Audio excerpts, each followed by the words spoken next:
আজকে আমাদের মুসলিমদের অবস্থা এমন হয়ে গেছে যে সিয়াম রোজা রাখা ফরজ, 5 ওয়াক্ত নামাজ পড়া এটা ফরজ, যাকাত দেয়া, হজ করা, এই ইবাদতগুলো এটা আপনার কাছে ফরজ, অথচ সেই ইবাদতগুলোর করার ব্যাপারে আপনাকে উৎসাহিত জাগাতে হয়, রাশি রাশি ফজিলত বর্ণনা করতে হয়, এর বিভিন্নভাবে বিভিন্ন দিক থেকে আপনাকে এর গুরুত্ব বোঝানোর প্রয়োজন পড়ে। কেন এমনটা হয়েছে? অথচ ফজিলত বর্ণনা করা এটা কি আপনার ফরজ ইবাদতের বেলায় প্রযোজ্য ছিল? যে কাজটা আপনার উপরে ফরজ, কর্তব্য, আপনাকে করতেই হবে, যে ইবাদতগুলো হচ্ছে আপনার নাজাত পাওয়া না পাওয়ার ব্যাপার, যে ইবাদতগুলোর মধ্যে আল্লাহ সুবহানাহু ওয়া তাআলার সন্তুষ্টি অসন্তুষ্টি জড়িত রয়েছে, যে ইবাদতগুলোর মধ্যে আপনি মুক্তি পাবেন কি পাবেন না সেটা নির্ভর করছে, সেই ইবাদত আপনি করবেন কি করবেন না এর জন্য আপনাকে ফজিলত বর্ণনা করতে হবে। আপনাকে আমাকে দেখাতে হবে যে একটা সিয়াম রাখলে এত নেকি, নামাজ পড়লে এত নেকি। কেন এমনটা হয়েছে?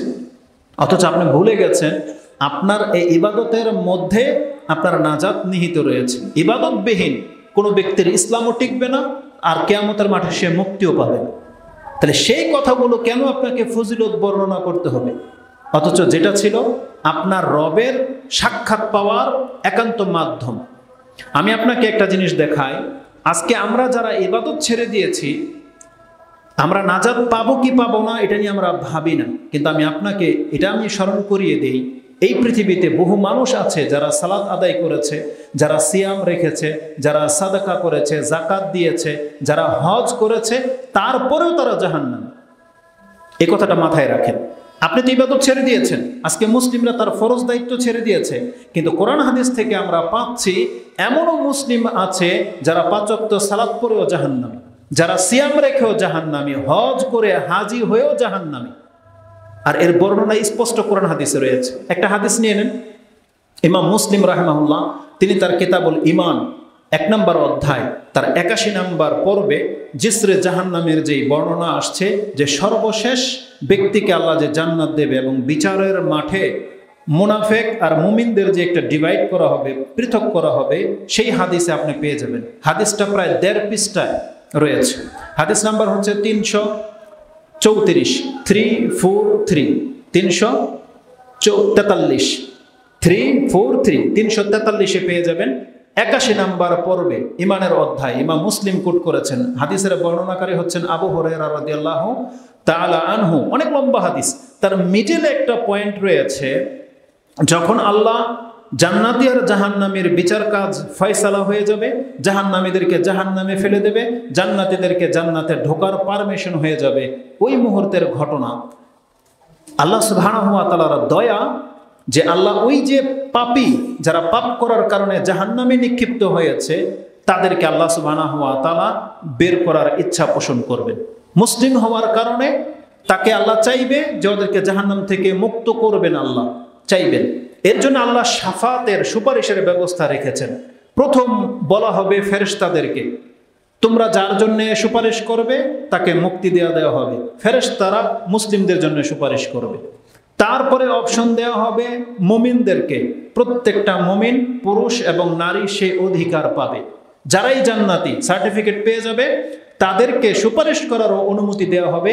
এবং রাসূল সাল্লাল্লাহু আলাইহি ওয়াসাল্লাম বলছেন ওই দিন প্রত্যেকটা মুসলিম আল্লাহর সাথে এমন ভাবে বাদানুবাদ করবে যা আর কোনোদিন করবে না।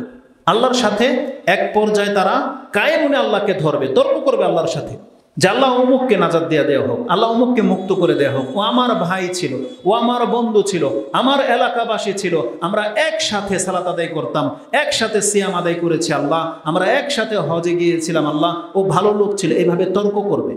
ওর পাপ ছিল, জাহান্নামে চলে গেছে, কিন্তু আল্লাহ ওই ইবাদতগুলো করতো, এইভাবে সুপারিশ করবে। সেই ভাষাটা ইমাম মুসলিম তার সেই হাদিসে কোট করেছে এইভাবে। তারা বলবে সেই দিন কিয়ামতের মাঠে, রাসূল সাল্লাল্লাহু আলাইহি ওয়াসাল্লাম বলছেন, ইয়াকুলুন, তারা আল্লাহর কাছে বলবে, রব্বানা কানু ইয়াসুমুনা মাআনা ওয়া ইউসাল্লুনা মাআনা ওয়া ইয়াহুজ্জুন, আল্লাহ তারা আমাদের সাথে সিয়াম রেখেছে, তারা আমাদের সাথে সালাত আদায় করেছে, তারা হাজি ছিল। হাজি কত বড় বড় ইবাদত! হাজিদের মান কে আমাদের সমাজে নামের আগে টাইটেল লাগিয়ে নিয়েছেন হাজি, আল হাজ, কিন্তু জাহান্নামী। ওই ব্যক্তিদেরকে বলা হবে আল্লাহর কাছে যে আল্লাহ একে মুক্ত করা হোক। সুপারিশে কি পেশ করা হচ্ছে? যে আল্লাহ ও নামাজি ছিল, আল্লাহ ও সিয়াম রাখতো, আল্লাহ ও হজ করেছে। এই ভালো ভালো গুণগুলো দিয়ে আল্লাহর কাছে বলবে যে আল্লাহ ওদের এগুলো ছিল গুণ, আল্লাহদেরকে মাফ করে দেন। আল্লাহর পক্ষ থেকে তখন বলা হবে, যখন সত্যবাদী হবে, যেই নামাজি কোনো পাপের কারণে জাহান্নামে চলে গেছে, যেই ব্যক্তি সিয়াম রেখেও জাহান্নামে চলে গেছে তার কোনো পাপের কারণে, আল্লাহ তো প্রত্যেককে চিনে। আল্লাহর পক্ষ থেকে তখন তাকে বলা হবে ফায়ুকালু লাহুম, ওই মুমিনদেরকে বলা হবে আখরিজু মান আরাফতুম, যাও তোমরা এমন যাদেরকে চিনতে পারো যারা দুনিয়াতে মুসলিম ছিল, নামাজি ছিল, সিয়াম রেখেছে, পাপের কারণে জাহান্নামে চলে গেছে, এমন যাদেরকে তোমরা চিনতে পাও বের করে নিয়ে আসো। প্রত্যেকটা মুমিন তার এলাকাবাসী, তার আত্মীয় স্বজন, তার বন্ধু এবং তার নিকটস্থ ব্যক্তিদেরকে, যাদেরকে তারা চিনত, যারা নামাজি ছিল, এরা সিয়াম রাখতো, ভালো ছিল, এদেরকে জাহান্নাম থেকে বের করে নিয়ে আসা হবে। এই হাদিসটা ইমাম মুসলিম কোট করেছেন, একটা লম্বা হাদিসের মধ্যে এটা রয়েছে।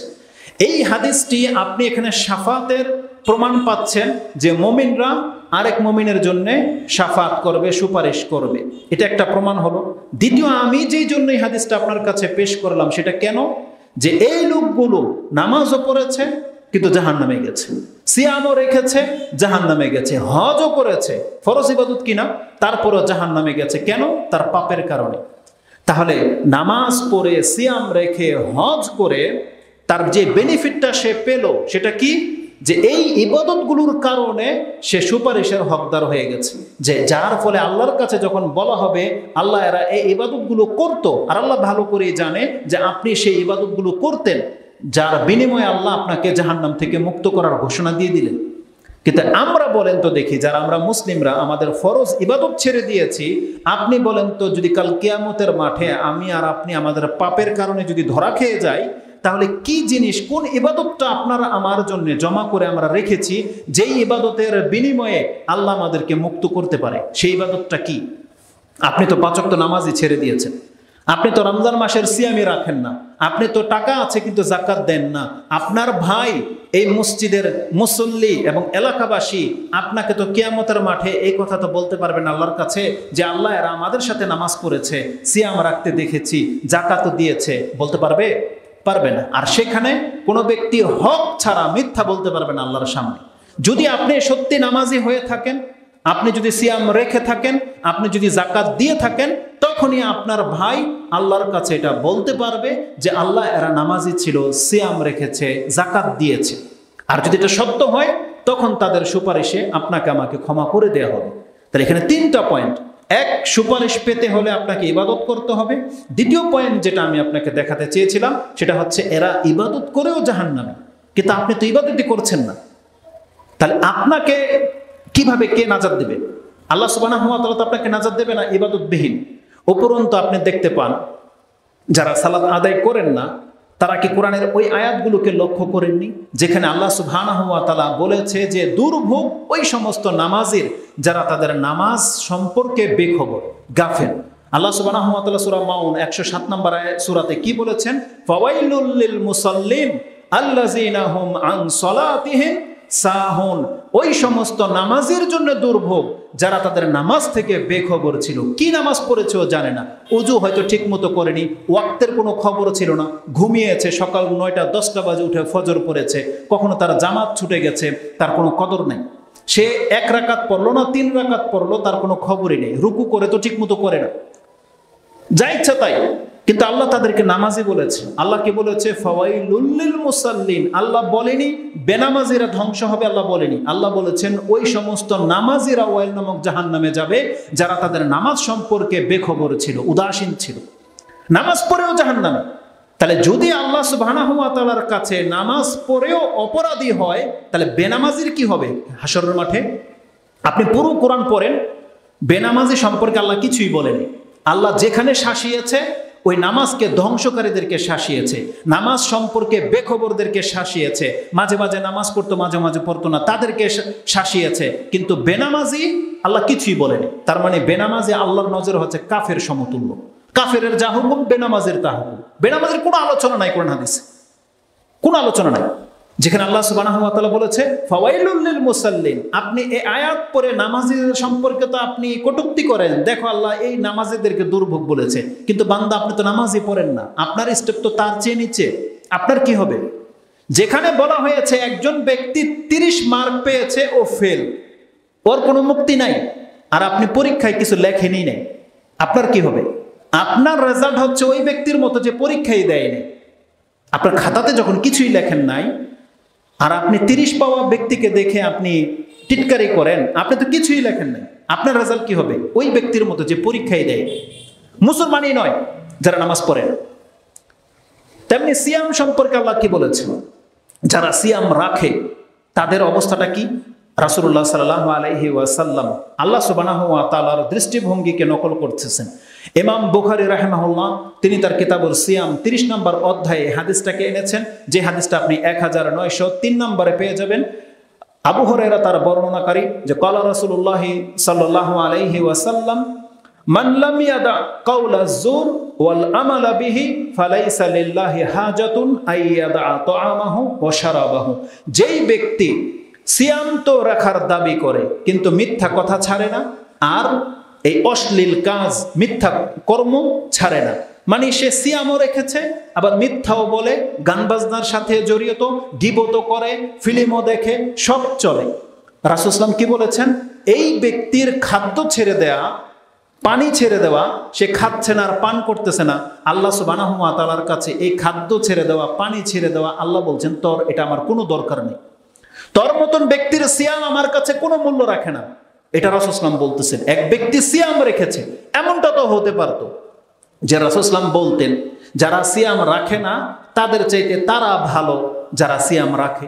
সিয়াম তো বুঝতেছেন রোজা, তাই না? যারা রোজা রাখে না আর যারা সিয়াম রাখে, এমনটা তো বলতে পারতো যে ও তো আলহামদুলিল্লাহ যা সিয়াম রেখেছে, হয়তো বা বসে বসে গেমস খেলে, সমস্যা কি?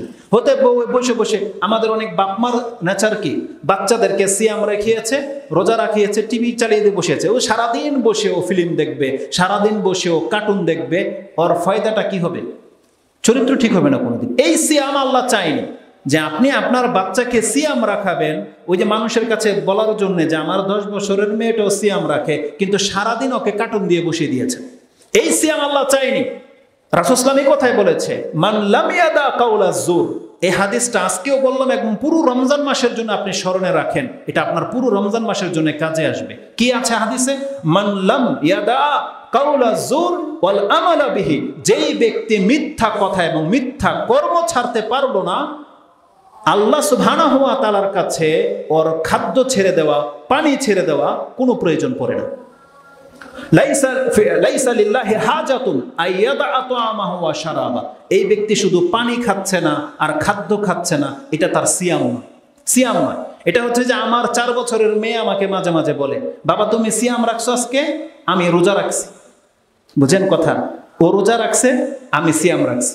আমাদের অবস্থা হয়ে গেছে এমন, আমরা আসলে কেউ সিয়াম রাখি না, আমরা রোজা রাখি। রোজা ওই হিন্দুদের মতো উপবাস। সেটা কি? হিন্দু ওদের সিয়ামটা কি জানেন? ওরা নাকি ওই দিন কোনো চাউল জাতীয় কিছু খাবে না, ফ্রুটস খাবে। বুঝতে পারছেন? মানে এই সিয়ামটা হলো ওরা ভাত খেতে পারবে না, তরকারি খাবে না। ওদের সিয়াম হচ্ছে এই দিন শুধু ওরা ফ্রুটস মানে ফল খেতে পারবে, এটার অনুমতি আছে। আজকে আমরা মুসলিমরা যেন আমাদের ধর্মটাকে এরকম তামাশা বানিয়ে ফেলেছি। আমাদের কাছে মনে হচ্ছে খাদ্য হালাল জিনিস, সেটা খাওয়া যাবে না, এটা আপনি মেনে নিলেন। তাহলে যেটা অলওয়েজ হারাম, যে গান বাজনা সবসময় হারাম ছিল, মিথ্যা বলা সবসময় হারাম ছিল, তো সিয়াম রাখা অবস্থায় সেটা আপনার জন্য কি করে হালাল হয়ে গেল? এটা তো হিন্দুদের ওই উপবাসের মতো, যে আপনি যেটা মন চাই সেটা ছেড়ে দিচ্ছেন, আর যেটা আপনার প্রয়োজন হচ্ছে সেটা করে নিচ্ছেন। আপনি ফিল্ম দেখতেছেন, আপনি গান বাজনাও শুনতেছেন, আপনি চায়ের হোটেলেও বসা সারাদিন। এটা কেমন সিয়াম আপনার? আমি আপনাকে দেখাবো যে সালাফদের লোকদের সিয়াম কেমন ছিল। তা আমি কথাগুলো কেন বলতেছি? যে যেখানে একজন ব্যক্তি সিয়াম রেখেছে কিন্তু তার অপকর্মের কারণে আল্লাহর পক্ষ থেকে তাকে নিন্দা করা হয়েছে, আর যে ব্যক্তি সিয়ামই রাখেনি রমজান মাসে, তার রেজাল্টটা কি হবে? শুধু আমি আপনাকে ফোকাস করার জন্য কথাটা বললাম, যে আপনি দেখতে পাচ্ছেন আল্লাহর কাছে সেই ব্যক্তিও নিন্দনীয় যেই ব্যক্তি সিয়াম তো রেখেছে, মিথ্যা কথা ছাড়তে পারেনি, গান বাজনার সাথে জড়িত। আল্লাহ বলছে তোর সিয়ামের কোনো দরকার নেই আমার কাছে। তাহলে আপনার কি হবে যখন আপনি সিয়ামই রাখেন নাই, অথচ যেটা আপনার উপরে ফরজ ছিল?